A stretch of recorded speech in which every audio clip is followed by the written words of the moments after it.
Consistent viewers of mine will know that I've been making more videos about diets, exercise, and other aspects of health. As a way to continue pertaining to those themes, I'll be discussing sugar and sugar-containing substances today. The use of artificial sweeteners has become common knowledge. Most people know that they exist and are evident in many variety forms of products. The uncertainty of whether or not they can cause or influence weight gain has been an abundant source of controversy in diet culture. Some say we should avoid artificial sweeteners at all costs, while others argue that they're not exactly good for our health, but they're not as unhealthy or as fattening as actual sugar. Those who endorse such can be described as having a lesser of the two evils viewpoint. Based on my thinking, artificial sweeteners would be easier to understand after gathering a basis on what they are intended to replace, that being sugar, and no, not the kind that gets snorted at parties. For the sake of this video, I will give a basis on what sugar is, the mechanism that occurs when internally exposed to the substance, and the effects that they can have when one consumes them. I intend on keeping my piece informational and matter of fact. Considering artificial sweeteners were briefly mentioned at the beginning of this video, I will notify that this video will solely focus on sugar and sugar derivatives.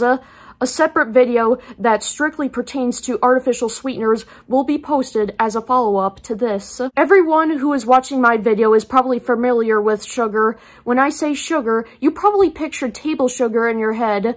Sugar is merely another form of carbohydrates. There's two broad categories of carbs, complex carbs and simple carbs. Simple carbs can collectively be referred to as simple sugars. The vast term pertains to 4 dissected subtypes of sugar.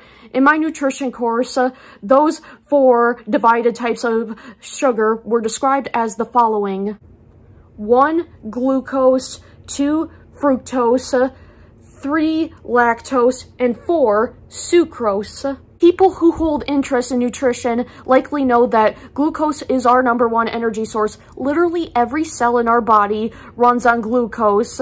It's also evident in those who have studied nutrition that many other of the subtypes of sugar can be converted into glucose or be transformed in a way to be used in a similar process as glucose. Something that I find so fascinating about the human body is how we evolved to become so adaptive at efficiently responding to unexpected changes in our environment. Like, for example, when our bodies have glucose to spare, it will store some of that glucose as glycogen, and glycogen can be found in our liver and our muscles. Vice versa, when our bodies don't have enough glucose on hand, it can convert the glycogen to glucose in a reciprocal manner. Secondly, fructose is another form of sugar. It's common knowledge that this is the sugar in fruit. Fruits also contain the previously described glucose. Most fruits possess a ratio of glucose and fructose that allows it to not be so conducive to blood sugar spikes. Additionally, fruits also contain lots of fiber, which is attributed further to the prevention of blood sugar spikes. On top of it all, fruits have lots of vitamins and minerals, which makes it a 2-in-1 deal for our bodies. Some figures in diet media promote the avoidance of fruit. Some even refer to it as nature's candy. The facts I just presented prove that is not a factually oriented determination. Number 3, lactose. Lactose is the simple sugars in dairy products. Most have heard of the term lactose intolerance. A lactose intolerant individual has a difficult time digesting lactose. Health professionals point to a lack of the enzyme lactase as the precursor to lactose intolerance. I've heard some reports say that as many as 70% of people could be lactose intolerant to some degree. Personally, I'm not a fan of dairy. My doctor actually suggested limiting it to help with my IBS symptoms. I mean, it's not natural. It's the breast milk of another species. Literally no animal on this planet consumes the breast milk of another animal. So, yeah, I'm not a fan of dairy, but I'm not gonna lie, I love double stuffed cheese pizza just as much as the next person does. So despite me enjoying dairy as much as one could understand, I still feel it is worthy of being omitted from my diet.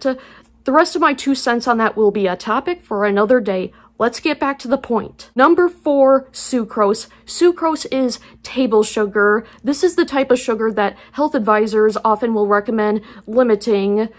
Table sugar is more rapidly absorbed than the previously illustrated fructose and glucose. Plus, it tends to get added to already sugar-containing foods, making it that much more of a blood sugar spike inducer. I'll call that a double whammy. Sugarcane is the fundamental source of sucrose, i.e. added sugar, and we know that gets added to everything. Since we know that table sugar is really just very processed sugarcane, i.e. sucrose, novice would not be the accurate word to describe that. Industrialization has become more and more of a profound feature in our society.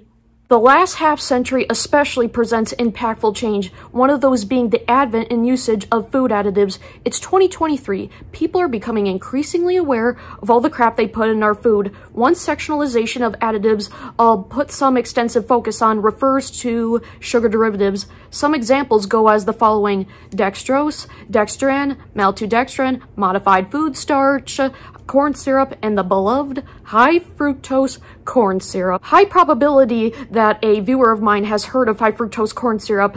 That is, put in simple terms, a very concentrated form of corn-derived simple carbohydrates. High fructose corn syrup generates a very pleasant taste in food and takes minimal effort for food engineers to produce. It's been reported by some to elicit an addictive response in those who consume it. It's cheap to produce and put in food, which is something food manufacturers prioritize. High fructose corn syrup has an evidently desirable flavor. Our bodies are engineered by evolutionary design to find things abundant in sugar to be desirable. This stems from the fact that when we were hunter-gatherers, finding things that were so sugary was an unusual occurrence. When Neanderthals would find such a sweet substance, they would gorge and stockpile it, since they knew there was a slim chance they were going to get that really good energy source anytime soon, since such substances were so energy conducive yet scarce in availability. So whenever they would find such a fatty food, they took it and ran with it. Our ancestors engaging with carbohydrate-ridden, fatty-ridden food is how we evolved to find high-calorie foods so pleasurable. Of course, we don't live in caves anymore. That long-standing mechanism of being drawn to such foods is not all that needed in our modern civilized era, but this gave food manufacturers perfect leverage to make sure that their food scientists develop ways to make their foods so irresistible. After all, food engineers explore and experiment with ways to synthesize elements to make ingredients that hijack our primal instinct to be drawn to such fattening foods. That is what artificial sweeteners and sugar derivatives tap into. High fructose corn syrup has an exceptional ability at bringing out that distinct reaction, hence me giving it special attention. High fructose corn syrup is in everything. Don't believe me? I dare you to go through your kitchen cupboards, go through the food panels, look into some of the ingredient lists. You'll probably be surprised by how many things have high fructose corn syrup in there. It's in mustard, ketchup, canned beans, creamed bases like cream of mushroom, and even hamburger buns. To think, it's in stuff that most wouldn't even think of as sweet. Food scientists have developed ways to assimilate HFC syrup with other substances that mute the same taste while simultaneously ensuring it retains the addictive properties to maintain the desirable effect,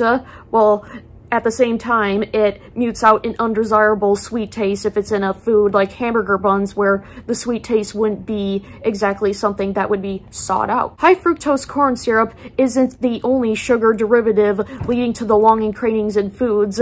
The other sugar alternations that I briefly mentioned earlier in this video can lead to similar responses. The reason I illuminated HFC syrup in particular, as that's widely known and connotes the strong connotation of the sketchy process manufacturers implement in their foods to make their products so enticing. Point still remains, as those same principles do apply to the other externally altered extensions of simple carbohydrates. To recap what I intend on being taken home from this, that being what sugar is, its relation to sugar derivatives, and how natural elements can be synthesized in a way conducting to an unnaturally conditioned reward responses. Well, that's about all I have for today. Sometime soon, I do plan on getting out a video about artificial sweeteners. It'll go in a similar format as this, and you'll also see then how it extends on the preliminary concepts that I exhibited here. Bye for now.